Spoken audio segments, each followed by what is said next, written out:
Hello, citizens of YouTube land. Um, Today I'm covering God's Not Dead, which is a 2014 Christian propaganda film made by Flix Entertainment and distributed by Lionsgate Films. Now, yes, I said it. I'm calling what it is. It is a Christian propaganda film. Oh boy, this is going to be fun because I just discovered on PureFlix a Christian version of Sons of Anarchy. This is going to be fun. That's going to be fun when I cover it. Be like, oh my gosh, this is going to be so good. Anyway, so the film follows Josh Wheaton as the A plot of the story. There's a B plot and a C plot. And heck, there's actually just a bunch of different plots in this movie. So, the A plot, I'm going to mainly focus and then talk about some of the B plots in the movie. So, anyways, the A plot follows a college freshman who's trying to get into pre-law, Josh Wheaton, who has to debate the existence of God against his atheistic philosophy teacher, Professor Radigan, which now thinking about it, the film first presents that he's an atheist, and then later on he's actually an anti-theist, and then it's like, because he's like, why do you hate God and stuff. I'll get to that later. So anyways, so we get introduced to him, and then we get introduced to Professor Radigan. We also get introduced to David A.R. White's character, Pastor Dave, which, yeah, he's mostly a side character in this. He does actually he also has the starring role in the third film of the series, because yes, God's Not Dead. Apparently, God needed to prove that he was not dead and needed a trilogy about it. So, anyways, after all of this has happened, he has 3 class periods to do all of this. And, he has 3 class periods to do all this. Meanwhile, there's another person named Amy who has this blog post who apparently has cancer. And then there's a Muslim girl who's a closeted Christian because of her father, who's a traditional Muslim. Then there's this Chinese kid who comes to term to become Jesus, and those are all the other side plots. Meanwhile, we also have David A.R. White's character trying to get to Disney World, which is another side plot to the main plot. So this film tackles a lot. This film has a lot of plots to it, and I'm just thinking to myself, how many plots do you guys actually need? So, like I said, first and foremost, we get introduced to all that, and then we see Josh go up, and he's just like, yeah, I'm here to get into Professor Radigan's class, and he's like, ooh, you might want to change, and it's like, last dropout date is March 22nd, so apparently it takes place in March. There are actually a lot of cases apparently it's based off of, so I'll Google search those and disprove and see which ones were actually about God or religion. Because my dad did one on, he Google searched a case and turned out it wasn't even about God or anything, so it's just like, I don't know. So yeah, he then does that, and then his professor comes in being all big, mighty, and villain-like. He's like, so let's just skip the whole debating about the existence of a supreme being, and I want you to write on your 3 pieces of paper that God is dead, and then your signature. So then they all write it, except for one person. That happens to be Josh.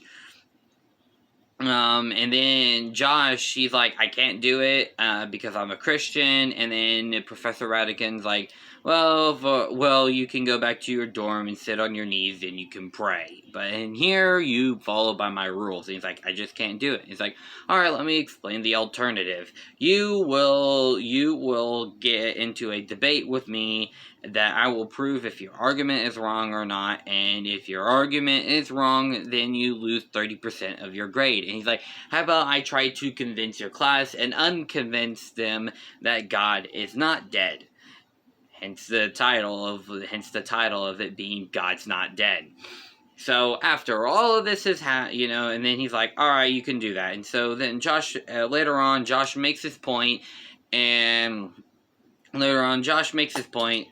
like, Josh, he makes his point. He's doing all this is like the universe was created about 13.7 billion years ago, which is correct.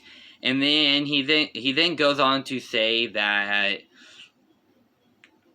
Sorry, I kind of have a cotton mouth here. He then goes on, and then Professor Radican blows up his balloon with a single needle point of Stephen Hawking's, and then later on in the next lecture, we then see Josh basically go against Professor Radican and says, well, if you believe in Stephen Hawking so much, then you'll say that Stephen Hawking has said that philosophy is dead.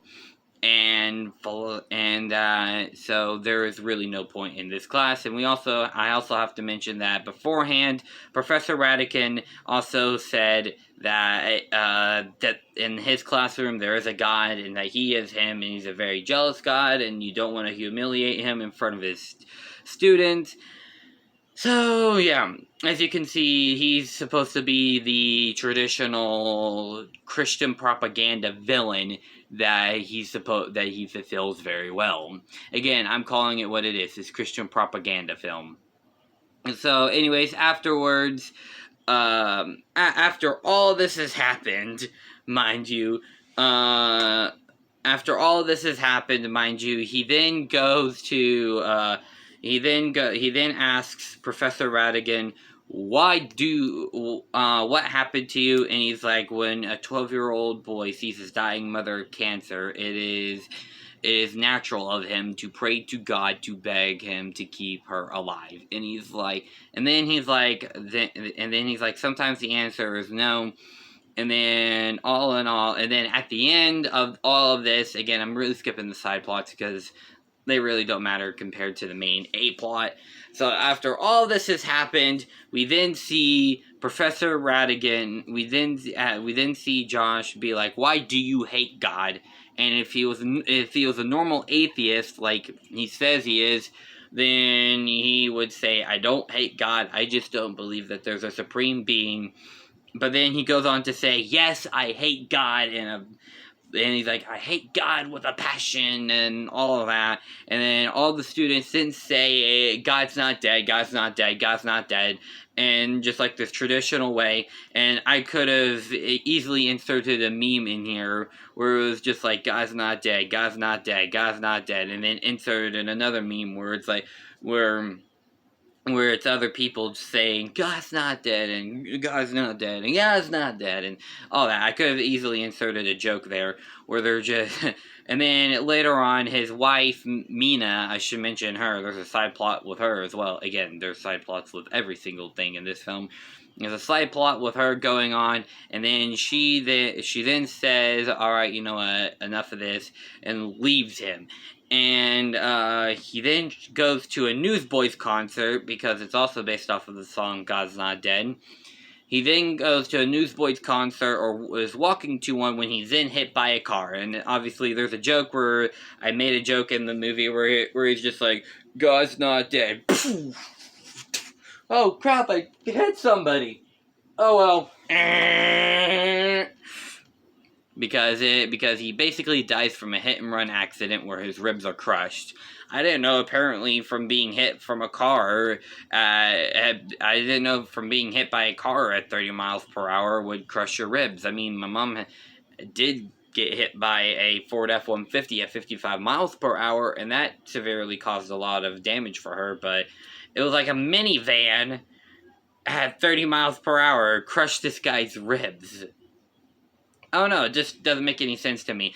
So basically, he's on his deathbed, and God is giving him a second chance, another chance to change his final answer. And then he says he believes in Christ and all that, and then he dies. And then the film ends with then the film ends with all of them saying that God's not dead and all that, and then it shows a bunch of cases that apparently inspired the film. Yeah, it's pretty redonkulous if I think about it. I give, like, my final synopsis about this. It succeeds at what it is, a Christian propaganda film, and I'm a Christian myself. So I look at this through the eyes of a Christian, and it does what it does. It does what it basically is, a Christian propaganda film. And then, so yeah, my final rating for this one, it's probably going to be like a 2.25 out of 5, because really that's all it really is just a 2.25 out of 5. But later on, we might get to a good Pure Flix film. I don't know yet. Anyways, I hope to see you guys next time, where I'll definitely be covering Sons of Thunder, and it's going to be glorious. So, with that being said, peace and love from Vice President. Bye!